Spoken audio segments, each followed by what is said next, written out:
Ivan Kagame, imfura y'umukuru w'igihugu cy'u Rwanda Perezida Paul Kagame, asanga ba rwiyemezamirimo bato nka we bafite amahirwe n'inshingano zo kuzamura ubukungu n'imibereho hose ku mugabane wa Afurika.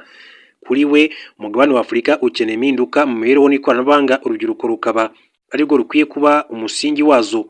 Ati izo mpinduka zizashingira ku kubyaza umusaruro amahirwe Afurika ifite mu bukungu bwayo, kandi nk'abantu tugira uruhare mu bikorwa binyuranye bibyara inyungu, dushobora kuba nk'umusemburo wazo, ni ukuvuga izo mpinduka. Ubusanzwe Ivan Kagame ntajya akunda kugaragara mu itangazamakuru. Ibitekerezo bye bigendanye n'iterambere rya Afurika yabitangaje abinyujije mu nyandiko ye igaragara ku rubuga nkoranyambaga rwa LinkedIn. Avuga ko u Rwanda, igihugu cye, ubu rushobora kwishimira ibyo rumaze kugeraho. Atanga urugero afatiye ku kinyamakuru The Economist giherutse gutangaza ko mu mibereho n'ubukungu u Rwanda rwagaragaje ko ari icyitegererezo mu iterambere ku isi. Amafaranga umuturage yinjiza mu mwaka yikubye kabiri guhera mu mwaka w'ibihumbi bibiri, kandi bitandukanye n'ibindi bihugu mu karere, rwagerageje gutera imbere vuba runagabanya ubusumbane. Kuri we ngo ibi bigaragaza impamvu u Rwanda rwahisemo kwakira inama mpuzamahanga yiga ku bukungu bwa Afurika, World Economic Forum on Africa. Iyo ni inama yari iherutse kuba mu kwezi kwa gatanu. Ubu ngo abanyarwanda bishimiye izi mpinduka zigaragarira amahanga ziturutse mu gukora batizigamye kwabo. Muri iki gitekerezo cye akomeza avuga ko ubu u Rwanda ari igihugu cyiza cyo gukoramo ubucuruzi, yifashishije ibyatangajwe n'ikinyamakuru The Economist. Yavuze ko cyanditse ko u Rwanda rwashyizeho gahunda z'ubukungu zibereye ishoramari, iterambere n'ubucuruzi ku rwego rwo hejuru, bituma rufatwa na banki y'isi nk'ahantu heza kurusha ahandi mu gukora ubucuruzi. Avuga ko muri World Economic Forum on Africa abashoramari barushijeho kumenya amahirwe yagutse ari mu bukungu bw'igihugu cy'u Rwanda, ndetse u Rwanda rukaba rwarabashije kugaragaza umutekano utajegajega, isuku ndetse n'iterambere. Ivan Kagame, imfura y'umukuru w'igihugu cy'u Rwanda Perezida Paul Kagame, asanga kandi Afurika ari umugabane ufite amahirwe atabarika yo guhangwamo imirimo, ikagira abato n'abakuru bafite ibitekerezo n'ubumenyi, ariko rimwe na rimwe babura amahirwe yo gutera imbere. Mu gusobanura ingingo yagize ati nk'uko buri rwiyemezamirimo ufite aho ageze azabikubwira, ibitekerezo bizima biva mu mbogamizi umuntu agenda ahura nazo umunsi ku wundi. Ibitekerezo byo guhanga udushya birahari muri Afurika, ariko umugabane ubura uburyo bwo gufasha ibikorwa by'ubucuruzi, igishoro n'abakurikirana ibyo bikorwa kugira ngo bigende neza umunsi ku wundi. Kuba kwihangira imirimo muri Afurika biri kuzamuka cyane, iki ni igihe cyiza ku bashoramari ngo batange ubujyanama bukenewe, banashoremo amafaranga kugira ngo rero bazibe icyo cyuho. Ivan Kagame avuga ko hakenewe ko ishoramari muri rusange rishyigikira ibigo bigenda bivuka ku munsi ku wundi, kuko ari umutima wa roho by'ubukungu bw'igihugu icyo ari cyo cyose ku mugabane wa Afurika no ku isi yose. Akomeza asobanura ko mu bihugu bikiri mu nzira y'amajyambere, ibicuruzwa na serivisi bitangwa n'ibigo bito ndetse n'ubukungu bizana biba nk'ikiraro gihuza abakire n'abakene bikageza ku bukungu buciriritse. Mu gihe hafi kimwe cya kabiri cy'abatuye Afurika bari munsi y'imyaka 25, Afurika ngo ikeneye kuzamura ba rwiyemezamirimo bakiri bato. Gusa ngo kugera kuri iyo ntego bisaba kongera ubushobozi bw'urubyiruko rwo moteri y'ubukungu bw'umugabane wa Afurika. Uyu muvuduko w'iterambere Ivan Kagame avuga ko usaba izindi mpinduka, aho icy'ingenzi ari ikoranabuhanga. Ivan Kagame w'imyaka 26 akomeza avuga ko muri Afurika kimwe n'ahandi ikoranabuhanga riri gutanga ibisubizo mu bukungu ndetse no mu muryango. Uyu munsi umubare munini cyane w'Abanyafurika uri guhanga udushya mu ikoranabuhanga n'ibindi bikorwa biri gutanga ibirimo binafasha mu gukemura ibibazo karande mu mibereho y'abantu ku mugabane wa Afurika.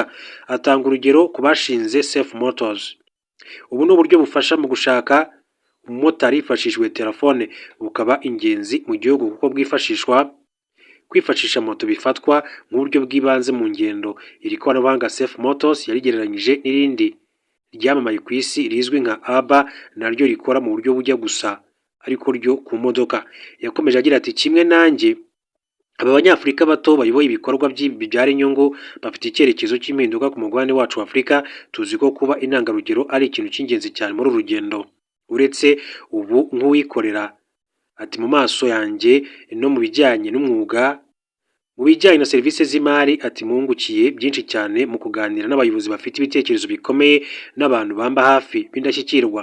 Nizera ntashidikanya ko umuntu uwo ari we wese uwagize amahirwe yo kubona ubumenyi bwisumbuye, umuntu wese wiyemeje kwita ku bandi afite inshingano yo gusangiza ubumenyi bagenzi be.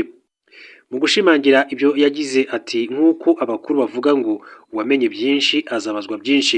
Ivan Kagame we nka rwiyemezamirimo ku giti cye, nyuma yo gusesengura byimbitse ibijyanye n'inzitizi zatuma adatera imbere ibirebana n'ibikorwa bikenewe n'uburyo byakorwamo, muri iyo nyandiko yagaragaje ko inyota y'ibikorwa bye ishingiye ku ikoranabuhanga n'ingufu zidasaza renewable energy, ngo ibi byiciro by'ubukungu bigezweho ni umutungo ukomeye cyane ndetse bifasha mu kugira ngo isi itekane. Ivan asoza avuga ko uburezi n'ubuvuzi abifata nk'uburenganzira aho kuba inyongera ku bantu nk'uko uyu muhungu akaba n'imfura y'umukuru w'igihugu cy'u Rwanda Perezida Paul Kagame akomeza kubivuga. Dukomeje n'andi makuru akomeza kugenda avugwa, babwire ko ihuriro rya FC23 rirwanya ubutegetsi bwa Repubulika ya Demokarasi ya Kongo ritangaza ko rizagira uruhare mu bikorwa byo gusenya imitwe yitwaje intwaro ikorera muri iki gihugu. Mu kiganiro n'abanyamakuru kuri uwa 20 Ugushyingo 2025, umunyamabanga uhoraho wa FC23 Benjamin Mbonimpa yasobanuye ko ibyo biri mu mahame shingiro iri huriro ryamenyesheje na leta ya RDC mu minsi 5 ishize. Mbonimpa yagize ati tuzagira uruhare mu gusenya imitwe yitwaje intwaro ikorera muri RDC, ntabwo turi mu bazarambika intwaro, ahubwo tuzajya mu gisirikare cy'igihugu kizubakwa kubera ko igisirikare cyacu gifite imyitwarire myiza kandi ni kinyamwuga. Amahame shingiro asinyiwe i Doha muri Qatar agaragaza ko FC23 na leta ya RDC bizanifatanya mu gusenya imitwe yitwaje intwaro y'abanyamahanga ikorera muri iki gihugu, mu gihe biteganyijwe ko inzego na serivisi bya leta bizasubizwa ku butaka bw'igihugu. Benjamin Mbonimpa yasobanuye ko ibyo bizaba muri RDC hose kubera ko byagaragaye ko leta idafite ubushobozi bwo kuyobora neza. Ati usomye neza amahame shingiro avuga ko ubuyobozi bwa leta butazaza hano gusa, ni Kongo yose ntiyoborwa neza. Ati bizadusaba ko rero duhindura ubuyobozi mu gihugu cyose. FC23 yasobanuye ko amahame shingiro ari intangiriro y'urugendo ruzagenda rusobanuka buri uko hazajya habaho ibiganiro biyashingiyeho, byitezwe ko bizatangira mu cyumweru gitaha nk'uko Benjamin Mbonimpa yagiye abigarukaho muri rusange. Hanyuma rero reka mbabwire ko inama ya 4 y'urwego rw'umutekano ruriho rw'u Rwanda na Repubulika ya Demokarasi ya Kongo yaganiriye ku cyiciro cya 2 cy'ibikorwa bigamije kubahiriza amahame asezerano y'amahoro yasinyiwe Washington DC, harimo n'ingingo yo gusenya FDLR. Iri huriro rero rigenzurirwamo intambwe zimaze guterwa zishingiye ku masezerano y'amahoro ibihugu byombi byagiranye ku 27 Kamena 2025. Umujyanama Perezida wa Leta Zunze Ubumwe za Amerika mu bufatanye na Afurika Masari Bruce abinyujije kuri X tariki 21 Ugushyingo 2025 yavuze ko impande zombi zarebeye hamwe intambwe imaze guterwa mu kubahiriza amasezerano y'amahoro yashyizweho umukono ku itariki 27 Kamena 2025 i Washington DC. Zanasuzumye uko ibikubiye muri gahunda y'ibikorwa CONOPS igamije kurandura burundu umutwe wa FDLR n'imitwe yitwaje intwaro byubahirizwa. Ati u Rwanda na RDC bahamije ko bifite ubushake bwo gushyira mu bikorwa gahunda y'ibikorwa by'umutekano igamije kubahiriza concept of operations. Abagize urwego rw'umutekano ruhuriweho barebeye hamwe intambwe yatewe ku cyiciro cya mbere, banatangira kandi ibiganiro ku cyiciro cya 2 harimo n'ibikorwa byo gusenya FDLR no kuvanaho ingamba z'ubwirinzi ku ruhande rw'u Rwanda. Intumwa azitabiriye ibiganiro zirimo z'u Rwanda, RDC, Qatar na Togo ifatwa nk'umuhuza wagenwe n'umuryango wa Afurika yunze ubumwe AU. Muri Nzeri 2025 byari byatangajwe ko ingamba zose zigamije kugarura amahoro hagati y'u Rwanda na RDC zigomba gushyirwa mu bikorwa bitarenze impera za 2025. CONOPS ni amahame ya gahunda y'ibikorwa ihuriweho mu kurandura umutwe wa FDLR ndetse no gukuraho ingamba z'ubwirinzi. Ayo mahame yari yaremejwe ku itariki 31 Ukwakira 2024 n'inzego z'ubutasi z'impande zombi mu biganiro byabereye Burangura. Usesenguye niyo pfundo muze ry'amasezerano yasinyiwe muri Amerika. Ubwo yemezwaga bwa mbere RDC yanze kuyasinya gusa iza kuyemera. Icyo gihe byari byemejwe ko u Rwanda na Repubulika ya Demokarasi ya Kongo hari byo bisabwa kugira ngo n'amahoro agerweho ku mpande zombi. Ku ruhande rwa RDC rwasabaga gusenya umutwe wa FDLR, gufasha mu gucyura abagize FDLR bakoherezwa mu Rwanda, kandi RDC igaharanira ko amahoro n'ituze biboneka mu karere k'ibiyaga bigari. RDC kandi yasabwe ko igomba guharanira ko impunzi n'abavuye mu byabo bongera gutahuka. Muri ayo mahame u Rwanda rusabwa gukuraho ingamba z'ubwirinzi rwashyizeho ku mipaka no gusubiza mu buzima busanzwe abahoze ari abarwanyi ba FDLR, ibintu rumaze imyaka irenga 25 rukora. Amasezerano y'amahoro yasinyiwe i Washington DC arimo ingingo zigaruka ku kubaha ubusugire bwa buri gihugu, aho gukumira amakimbirane arimo kandi guhagarika imirwano, kwambura intwaro no gushyira mu buzima busanzwe imitwe itari iya leta itwara intwaro.